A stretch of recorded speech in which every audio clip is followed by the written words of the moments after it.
Hello my dear friends, today we will discuss about the pronoun. हम लोगों ने दो पार्ट डिस्कस कर लिए हैं प्रोनाउन के और ये वाला तीसरा पार्ट है। अब इसमें हम समझेंगे प्रोनाउन के दो जो हेडिंग हैं, यानी दूसरा नौवां रिलेटिव है और 10वां हमारा इंडेफिनिट है।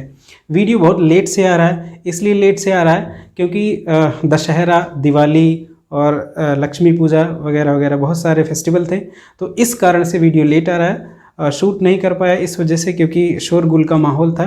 और चलिए बिना टाइम वेस्ट किए शुरू करते हैं। तो सबसे पहले हमारा क्या है, रिलेटिव प्रोनाउन। रिलेटिव प्रोनाउन क्या है? Pronoun use to connect a clause to a noun. अगर आप क्लॉज नहीं जानते हैं तो मैं किसी वीडियो में एक्सप्लेन किया हूँ, शॉर्ट वीडियो में आप देख सकते हैं क्लॉज किसे कहते हैं। क्लॉज बेसिकली एक ऐसा group of sentence, group of words होता है जो जिसमें एक क्या होता है, सब्जेक्ट होता है और एक फाइनाइट वर्ब होता है। फाइनाइट वर्ब उस वर्ब को बोलते हैं जो सब्जेक्ट के नंबर या पर्सन के अकॉर्डिंग चेंज होता है, तो उसको हम फाइनाइट वर्ब बोलते हैं। तो उसी चीज़ को हम क्या बोल देते हैं, क्लॉज। क्लॉज नहीं, क्लॉज। चलिए देखते हैं। तो रिलेटिव प्रोनाउन, रिलेटिव जो वर्ड है बना है रिलेट से। इसका बेस वर्ड क्या है, रिलेट। और रिलेट मीन्स क्या होता है, जोड़ना। तो ओवरऑल आपको थोड़ा बहुत तो समझ में आया होगा कि ये जो रिलेटिव प्रोनाउन है वो जोड़ने का काम करता है। यानी किसको जोड़ता है, यहाँ पर लिखा है कनेक्ट, जोड़ता है किसको, क्लॉज। क्लॉज को किससे, नाउन से।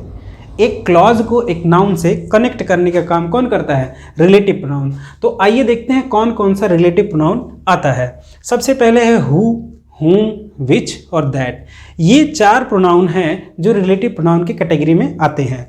इनकी हिंदी क्या होती है, जब भी ये सेंटेंस में यूज होंगे इनकी हिंदी क्या निकल कर आएगी, या तो जो या फिर जिसका।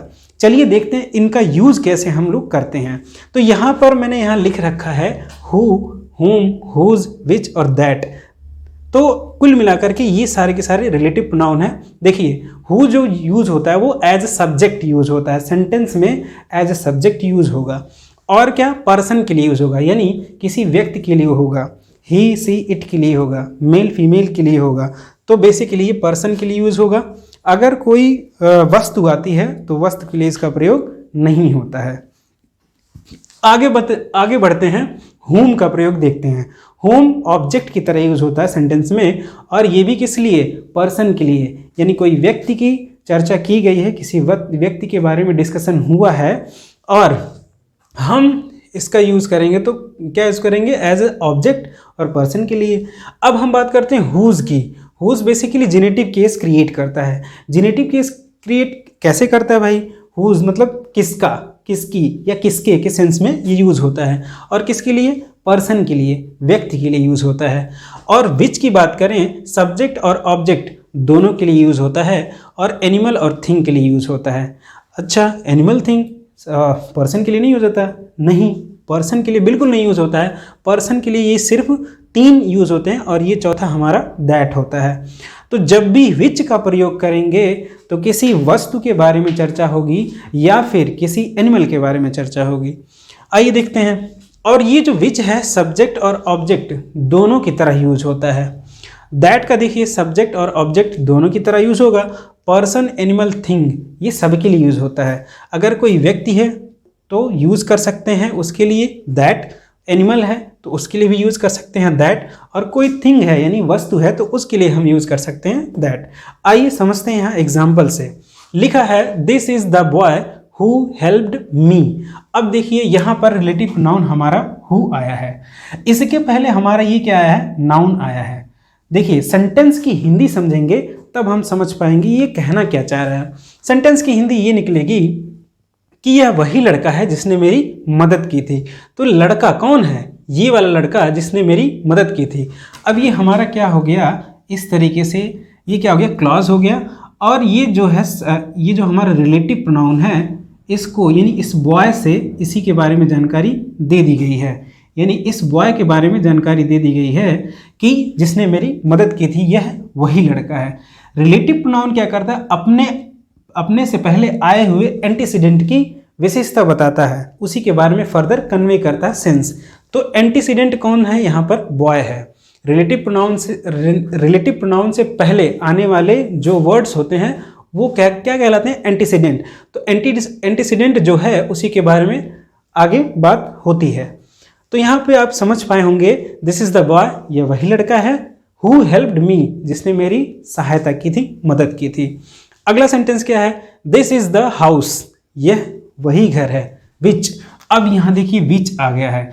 जहां पर मैंने बताया था विच का प्रयोग किसके लिए, एनिमल या फिर थिंग के लिए होता है।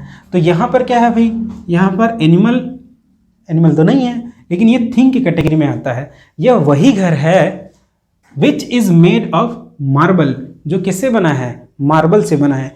इसलिए ये विच जो है इसी के लिए है, यानी ये जो हाउस है, यहाँ पर विच का एंटीसीडेंट क्या है, हाउस है। और इस हाउस के बारे में आगे इंफॉर्मेशन दी जा रही है कि वो किससे बना है, मेड ऑफ मार्बल्स, वो मार्बल से बना है।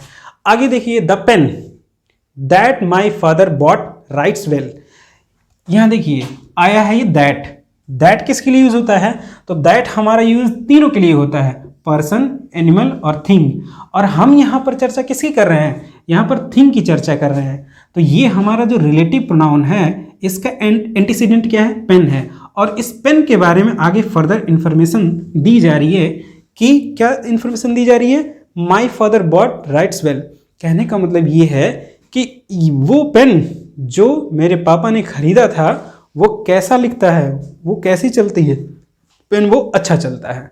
आई होप कि ये समझ में आया होगा।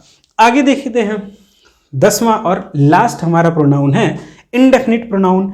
इंडेफिनिट प्रोनाउन क्या कह रहा है, pronouns that do not refers to any specific person और थिंग। मतलब एक ऐसा प्रोनाउन जो किसी विशेष व्यक्ति या वस्तु के बारे में नहीं बताता है, मतलब स्पेसिफाई नहीं करता है, किसी व्यक्ति या वस्तु के बारे में एग्जैक्ट नहीं बताएगा, लेकिन कुछ बताएगा। चलिए देखते हैं। तो ये जो इंडेफिनिट है उसका मतलब होता है नॉट सर्टेन। नॉट सर्टेन मतलब अनिश्चित, निश्चित नहीं है। तो कौन कौन से प्रोनाउन हैं जो निश्चित नहीं है, देखते हैं यहाँ पर। Everybody, somebody, anybody, nobody.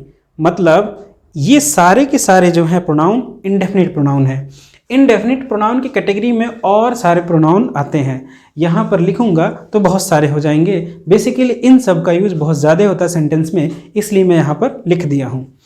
तो देखिए एवरीबडी, समबडी, एनीबडी, नोबडी, ये सब क्या है, इंडेफिनिट प्रोनाउन है। और एवरीथिंग, समथिंग, एनीथिंग, नथिंग, ये सब क्या है, इंडेफिनिट प्रोनाउन है। यहाँ पर मैंने लिख रखा है पर्सन, यानी ये जितने भी इंडेफिनिट प्रोनाउन हैं ये केवल और केवल पर्सन के लिए यूज होते हैं। कहने का मतलब ये है एवरीबडी, एवरीबडी किसके लिए यूज होगा, पर्सन के लिए, यानी अगर कोई एनिमल है तो उसके लिए नहीं यूज होगा।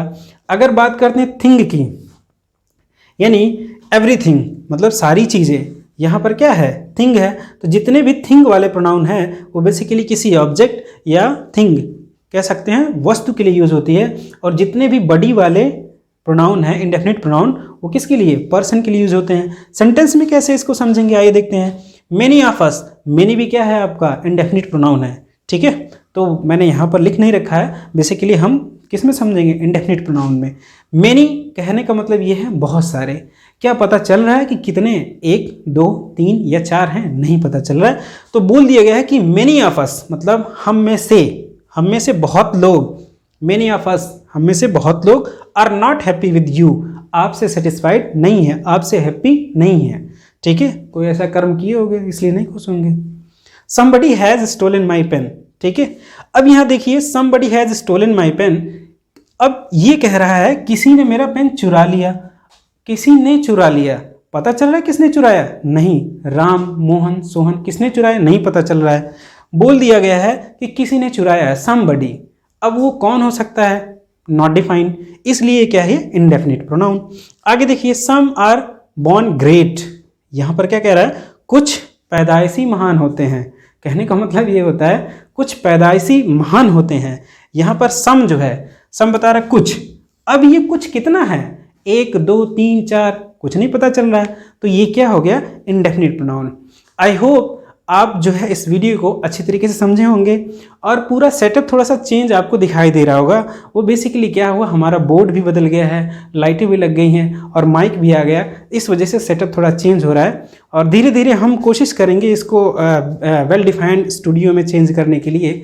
बस आपका सपोर्ट चाहिए होता है, बस आप वीडियो पे अपना जो है व्यूज़ देते रहेंगे या फिर कमेंट वगैरह करेंगे कि हाँ कहाँ पर गलतियाँ हो रही हैं, और सुधार करने की मैं पूरी कोशिश करूँगा। जो भी गलतियाँ होती हैं क्षमा करिएगा और बताइएगा कि कहाँ कहाँ पर गलती हो रही है, सुधारने का पूरा प्रयास रहेगा।